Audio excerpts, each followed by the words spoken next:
शुभ जय हिंद मित्रों। किसी ने बड़ा खूब लिखा है कि अपने औलाद के लिए किसी का हक ना खाएं। यदि आपका औलाद, आपका संतान काबिल हुआ, लायक हुआ, तो वो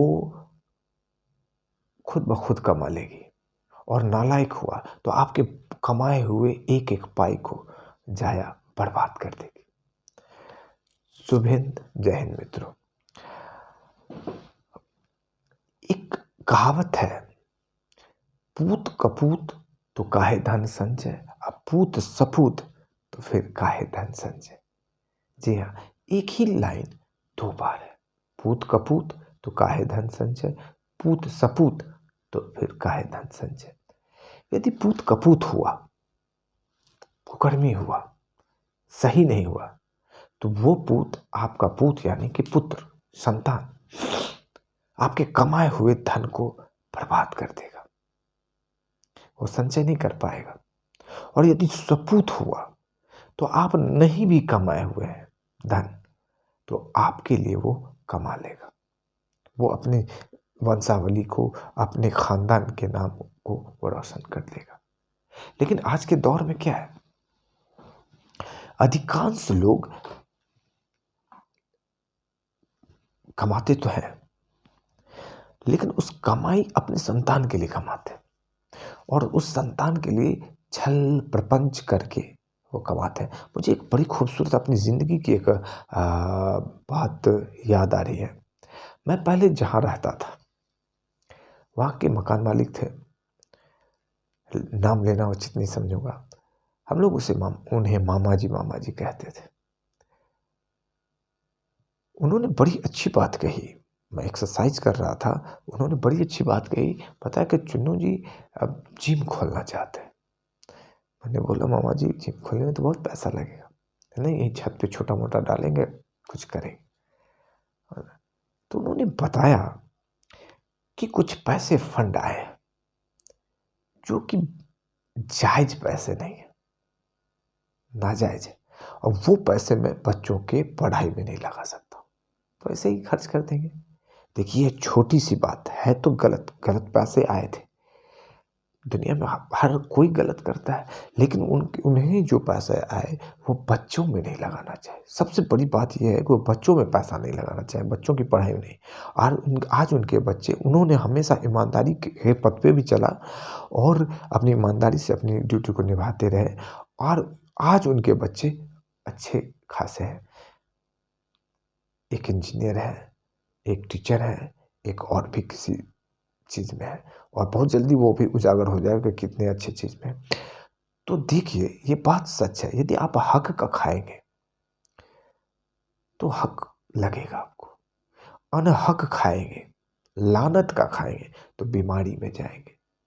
ये बात सच है, ये बात मैं आप ही को नहीं, ये मैं खुद को भी तय करवा रहा हूं कि गुरु भाई, आप भी कभी अनहक किसी के हक का नहीं, मार करके यदि आप किसी का खाते हैं तो आपके साथ भी, और मेरे साथ होता है, हुआ है, मैं सीखा हूँ, कोशिश करता हूँ कि ऐसी चीज़ों से बचूं।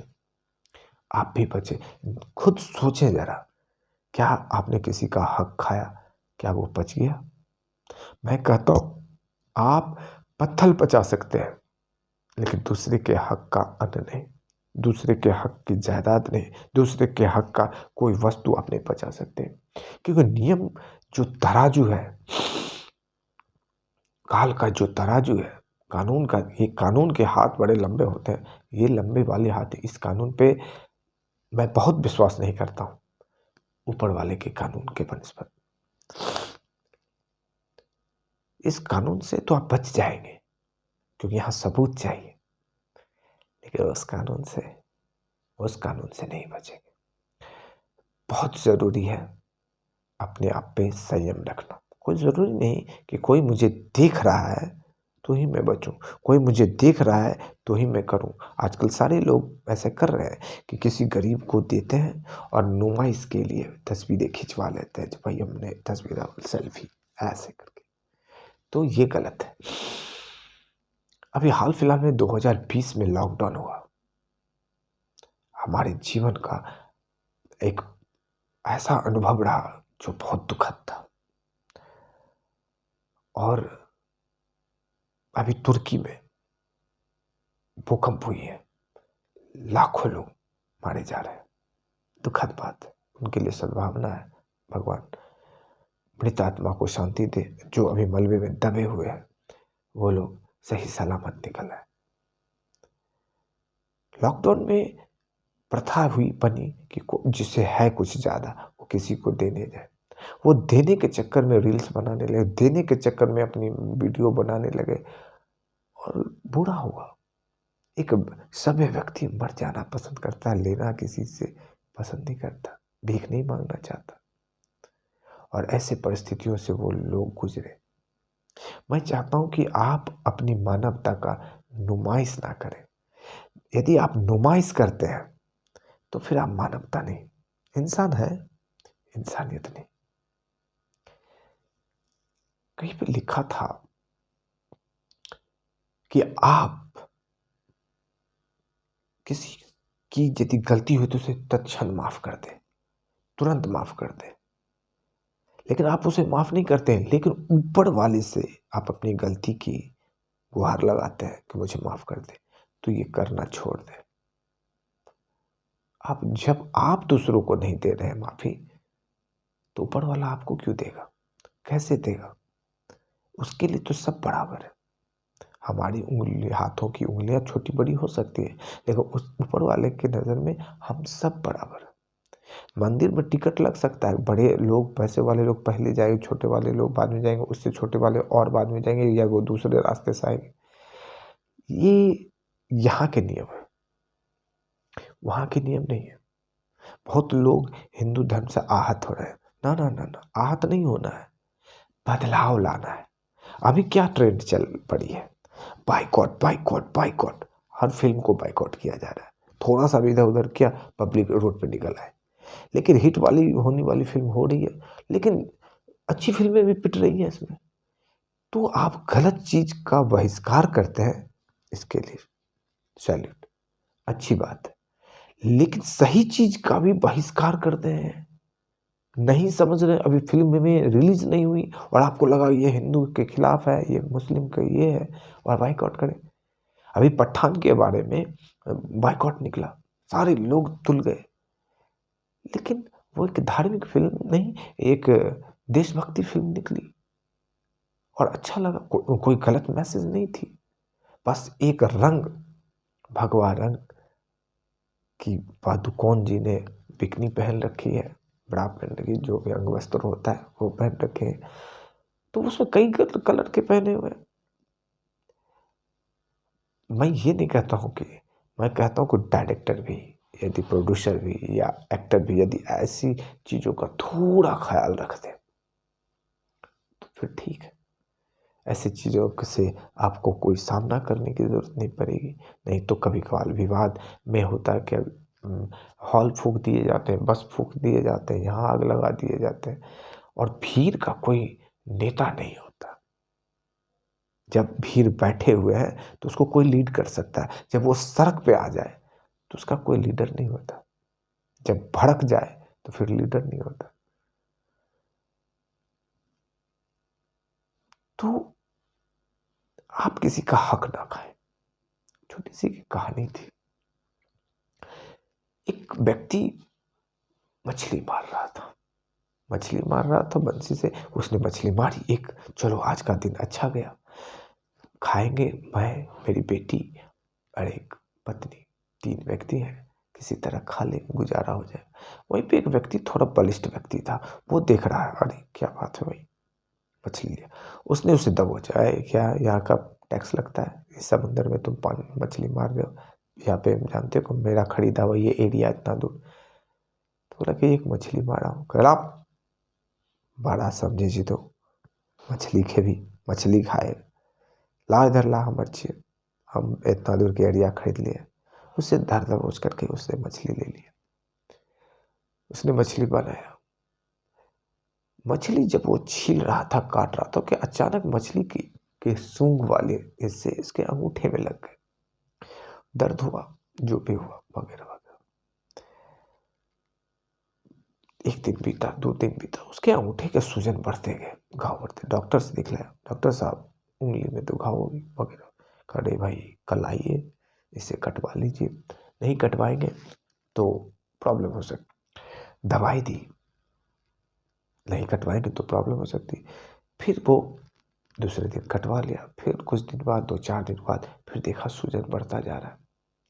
फिर डॉक्टर साहब ऐसे ऐसे बात बोले, भाई कटवा लो, नहीं तो हथेली कटवानी होगी। तो उसने वो अंगूठे को कंप्लीट एक दिन निकाल दी। फिर कुछ दिन बाद, अरे डॉक्टर साहब ये तो सूजन और बढ़ता है, भाई कटवा लो, नहीं तो हाथ कटवानी पड़ जाएगी। तो उसने हथेली कटवा ली, चलो बच गया। फिर 2-4 दिन बाद फिर वो घाव बढ़ता ही जा रहा है। फिर उसके भाई क्या एल्बो तक कटवा लो, नहीं तो ये कंधे कटवाने पड़ जाएंगे। उसने वो कटवा ली। एवं प्रकार एक हाथ तक चली गई, घाव ठीक नहीं हो रहा था। डॉक्टर साहब ने पूछा कि भाई ये छोटी सी फंगस, छोटी सी बीमारी, मैं कई बीमारियों को ठीक कर चुका हूँ, लेकिन तुम्हारे साथ जो ये घटना हो रही है ये कुछ गड़बड़ सा लग रहा है, तुमने क्या किया था? तो उसने बताया कि कुछ तो नहीं क्या किया था। तो उसे याद आया, अरे हाँ एक मछली थी, मछली की वजह से ये हुई थी। मछली के कांटे उसने सूंघ गड़ा दी और ब्लड निकला ऐसे। और मछली कहाँ से? तो मछली मैंने एक मछुआरे से ली। तो बोला ओह, तत्क्षण जाओ, अब ये कटवाने से फायदा नहीं होगा, अपने जाके पाप काट के आओ। डॉक्टर साहब ये क्या कह रहे हैं, क्या कर रहे हैं, तुम समझ नहीं रहे हो, अभी भी नहीं समझे हो। अब क्या कंधे कटवाओगे, गर्दन कटवाओगे, हिस्सा कटवाओगे? अभी भी उस मछुआरे के पास जाओ, ढूंढो उसे और उससे जाकर माफी मांगो कि मैंने तुम्हारे हक का खा लिया। समझ में आई बात? तब वो गया, किसी तरह ढूंढा, उससे माफी मांगी कि भाई ऐसी ऐसी बात, तुमने ऐसा क्या किया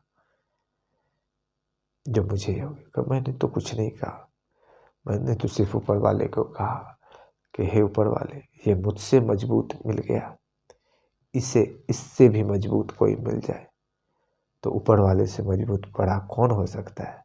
आपने उससे टक्कर ले ली। काका माफ़ी दो, माफ़ी दिलाओ, आज के बाद मैं ऐसा नहीं करूँ। तो कहने का मतलब आप हक का खाएं।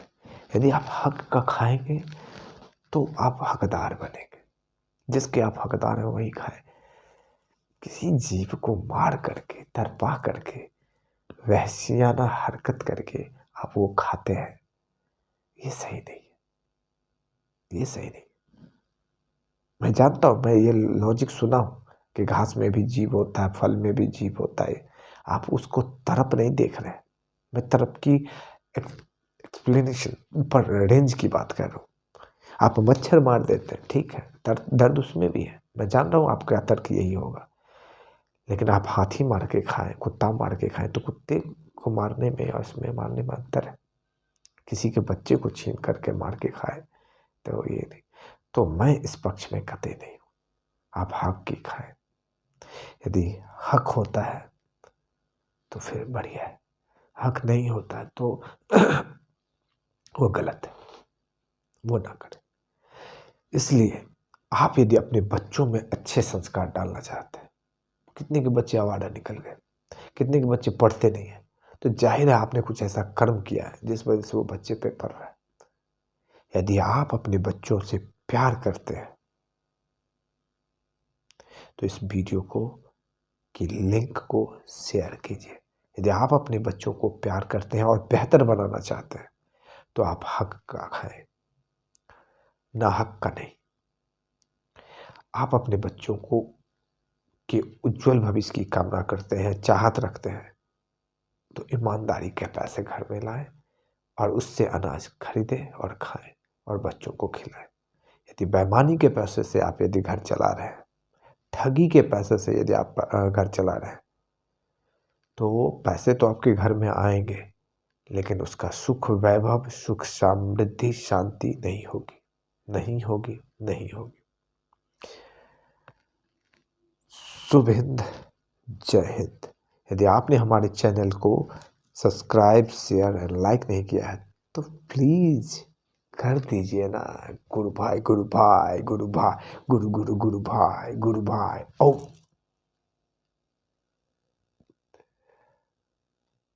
अपना ख्याल रखें। दिल से धन्यवाद।